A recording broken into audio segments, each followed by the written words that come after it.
જય શ્રી કૃષ્ણ મિત્રો, આ વિડીયોમાં સાંભળશું અધિક માસનું મહાત્મ્ય દર્શાવતી કથા વાર્તા ગાય માતાની સેવાનું ફળ।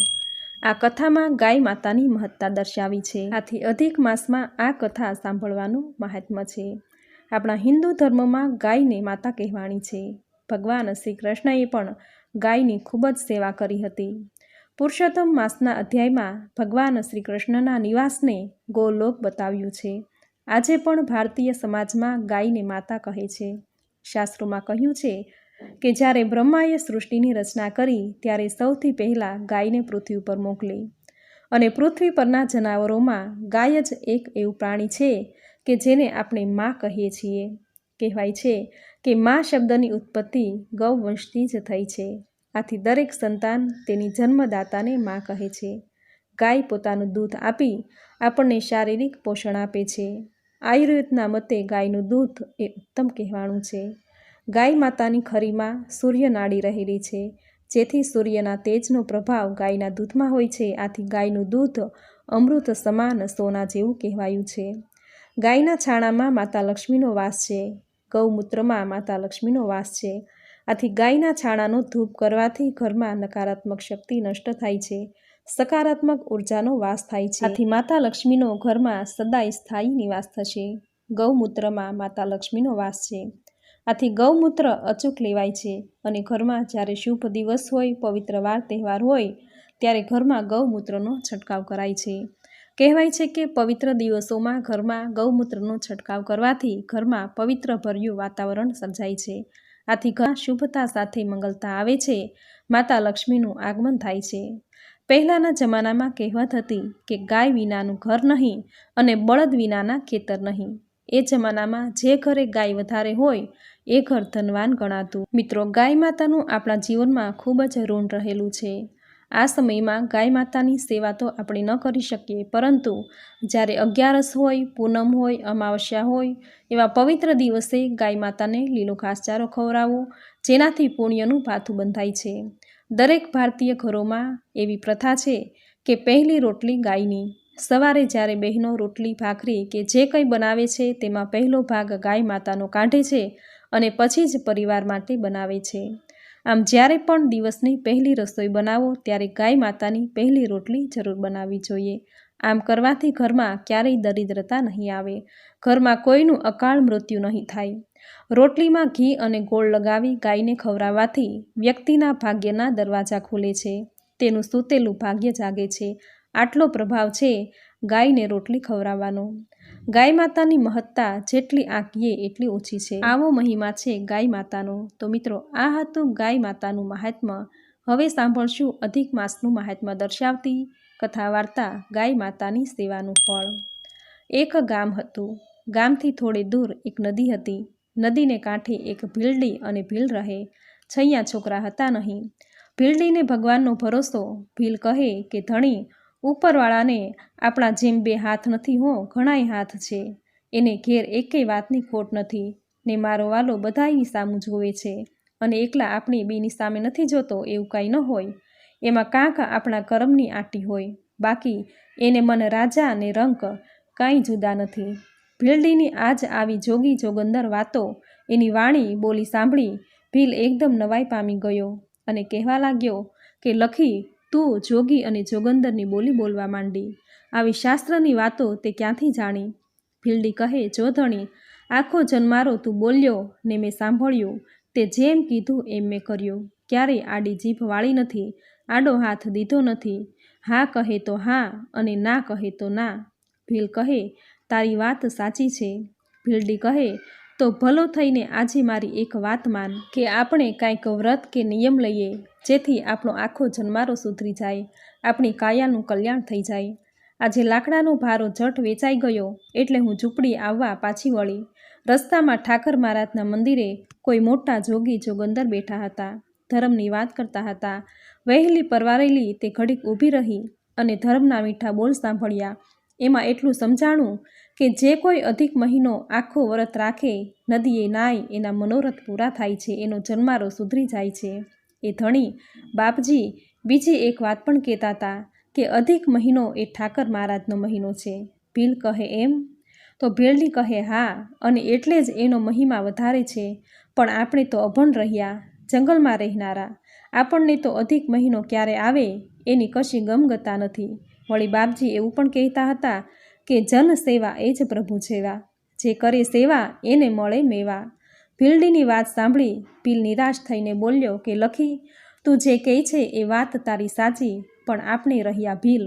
જગત આખું આપણને અછૂત ગણે, આપણને આઘા રાખે, કોઈ અડે નહીં, કોઈ આપણો પડછાયોય ન લે, તો પછી આપણને સેવા કોણ કરવા દેશે? આપણી સેવા કોણ લેશે? લખી કહે હા, તારી વાત સાચી છે, પણ તું એક વાત ભૂલી ગયો. ભીલ કહે કઈ? તો લખી કહે આપણા વડવાની. તું જેમ છડિયા અને નાવમાં બેસાડી નદી પાર કરાવે છે, એમ જ આપણા વડવા કેવટ નાવ ચલાવતા. અને એક દિવસ ઠાકર મહારાજ પોતે હાજરા હજૂર એમના વહુ સીતા માતાને નાના ભાઈ લક્ષ્મણ જાતે આવ્યા હતા અને કેવટને કીધું તું કે નદી પાર કરાવ. કેવટ અને કેવટે એમના પગ ધોઈને નાવમાં બેસાડી નદી પાર કરાવી હતી. ઉતરાઈ નહોતી લીધી, ભગવાને એમને ન્યાલ કરી દીધા હતા. તને યાદ છે ને? ભીલ કહે હા. તો ભીલડી કહે તો બસ આપણે પણ આજથી નીમ લઈએ કે નદી પાર કરાવવાની ઉતરાઈ છડિયા પાસેથી માંગવી નહીં. આપે તો ભલી અને ન આપે તો સત્તાવાર ભલી. આપે તો ના કહેવાની નહીં અને ના આપે તો જે સીતારામ. બસ આ આપણી સેવા ને આ આપણું વ્રત અને આ જ આપણું નેમ. આમ ભીલડીએ ભીલને સમજાવી લીધો છે. વાતોમાં ધ્યાન રહ્યું નથી, સમયનું ભાન રહ્યું નથી, કોઈ પોતાની વાત સાંભળી રહ્યું છે એની એ ખબર નથી, અને સાંભળનારાય એવા લીન થઈ ગયા હતા આ ભોળા ભક્તોની વાત સાંભળતા હતા.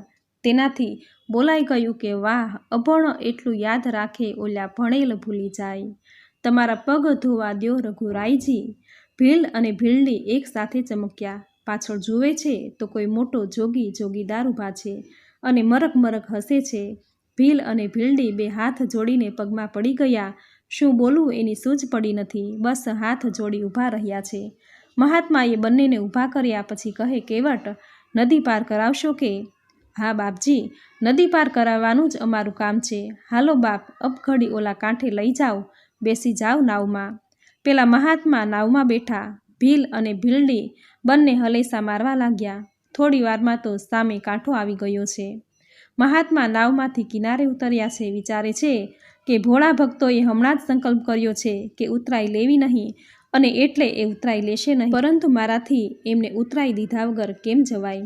ત્યાં તો ભીલ બોલ્યો કે બાપજી, તમારી પાસેથી ઉતરાઈ લેવાની નથી હો, અમે નિયમ લીધું છે અને પહેલાં પરમથી જ તમને નદી પાર કરાવી છે.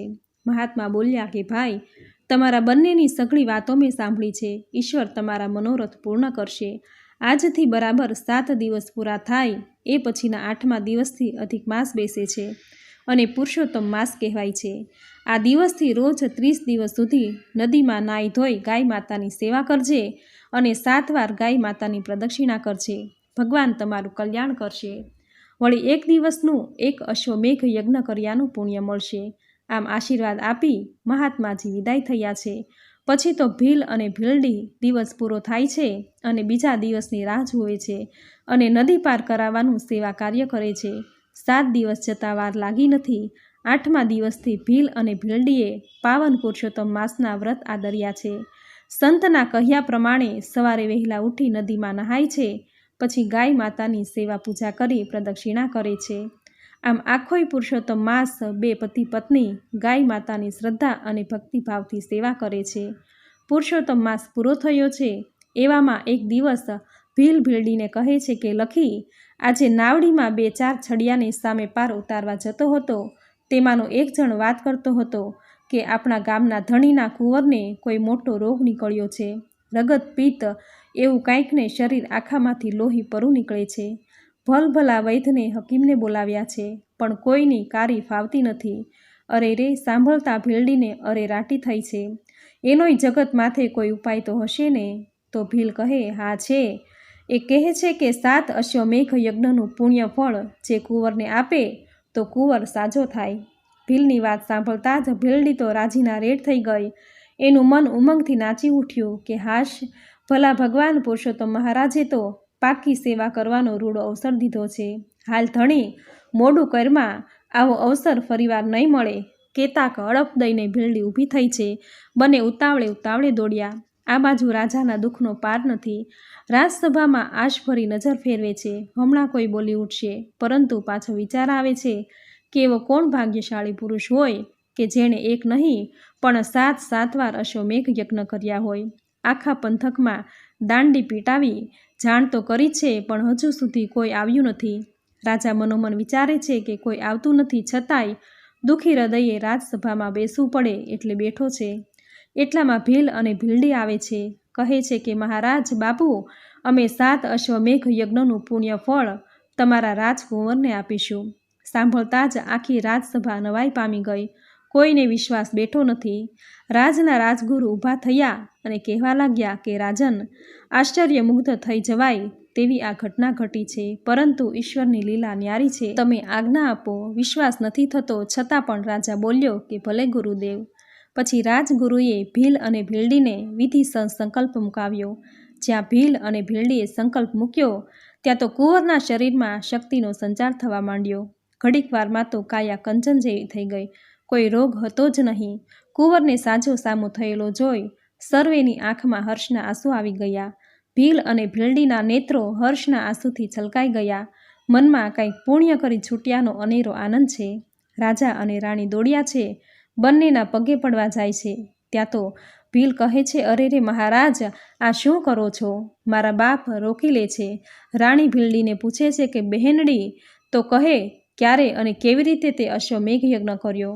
પુરુષોત્તમ યજ્ઞના વ્રત ફળના પ્રભાવે ભીલ અને ભીલડીના જ્ઞાનના દ્વાર ખુલી ગયા છે. વાણીમાં પરિવર્તન આવ્યું છે. તે નમ્રતાપૂર્વક બધી વાત કરી. પાવન પુરુષોત્તમ માસના વ્રતનો અને પ્રભુજીનો મહિમા ગાયો છે. ગૌ સેવાનું ફળ કહ્યું છે. આ સાંભળી સર્વે હર્ષ પામ્યા, આનંદ મંગળ વર્તાયો છે. પછી તો સર્વએ હવે પછી આવતા પાવન પુરુષોત્તમ માસથી વ્રત કરવાનો સંકલ્પ લીધો છે. ભગવાન પુરુષોત્તમ રાયનો જય જયકાર કર્યો છે.